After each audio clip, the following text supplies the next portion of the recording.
Hello bachcho, let's read this given question. So the given question says that the ratio of mean value over half cycle to RMS value of AC is. तो देखिए बच्चों, question में हमें क्या बोला गया है, अगर हम रेशो लेते हैं एवरेज वैल्यू का, क्योंकि मीन वैल्यू मतलब एवरेज वैल्यू ही होती है, और अच्छा average value of half cycle, क्योंकि अगर पूरी साइकिल का एवरेज वैल्यू लेंगे तो जीरो आता है, तो इसीलिए हाफ साइकिल का लेना होगा हमें एवरेज वैल्यू, और अगर उसका रेशो लेते हैं आरएमएस वैल्यू के साथ तो आंसर क्या आता है। तो दिए गए 4 ऑप्शन में से हमें करेक्ट आंसर सिलेक्ट करना है। तो इस क्वेश्चन को सॉल्व करने के लिए हमारा की कंसेप्ट क्या रहेगा, हमारे फॉर्मूलाज। तो एवरेज वैल्यू हम कैसे फाइंड आउट करेंगे, वी एवरेज क्या हो जाएगा, ट्वाइस ऑफ वी पिक, मतलब जो मैक्सिमम वैल्यू होती है, डिवाइडेड बाय पाई। अब ये कैसे आया, अच्छा ये पहला फॉर्मूला है, दूसरा देख लेते हैं वी आर एम एस का फॉर्मूला। तो ये V R M S is equals to क्या हो जाएगा, V peak and divided by √2।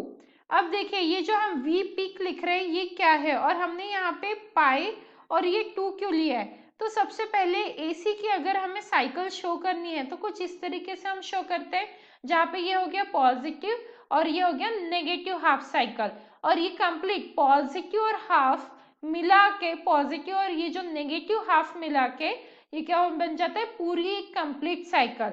इसीलिए हम कभी भी एवरेज फॉर होल साइकिल नहीं ले सकते हैं, क्योंकि जितना ये पॉजिटिव है उतना ये नेगेटिव भी हो रहा है, तो ओवरऑल टोटल अगर हम देखें तो जीरो आ जाएगा। इसीलिए हमें हाफ साइकिल के लिए लेना होगा।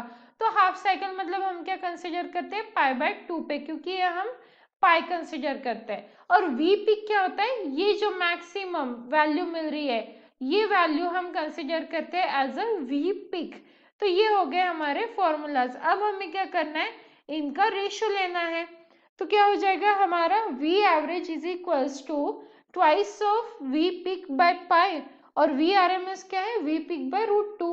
अब रेशो ले लेते हैं, किसका रेशो लेना है, V average divided by V R M S का। अब वैल्यू सब्स्टिट्यूट करेंगे, ये क्या है, twice of V peak divided by pi, और डिवाइडेड बाय क्या आ जाएगा हमारा, V peak a divided by √2। तो इसे अगर हम सॉल्व करेंगे तो क्या आ जाएगा, twice of V peak divided by pi into, ये क्या हो जाएगा, रेसिप्रोकल हो जाएगा, ये आ जाएगा √2 डिवाइडेड बाय वी पिक। तो अब हम यहाँ से देख सकते हैं जो वी पिक है, वी पिक वो कैंसिल हो रहा है, और हमारा रेशियो क्या आ रहा है यहाँ पे, 2√2 डिवाइडेड बाय पाई। मतलब कौन सा ऑप्शन सही है हमारा, जो ऑप्शन सी दिया है हमें वो हमारा परफेक्टली मैच कर रहा है, and hence the final answer for the given question is option C, that is the ratio is equals to 2√2 by pi, yeah, is to pi, which means option C. Hope you understood it well. Best of luck.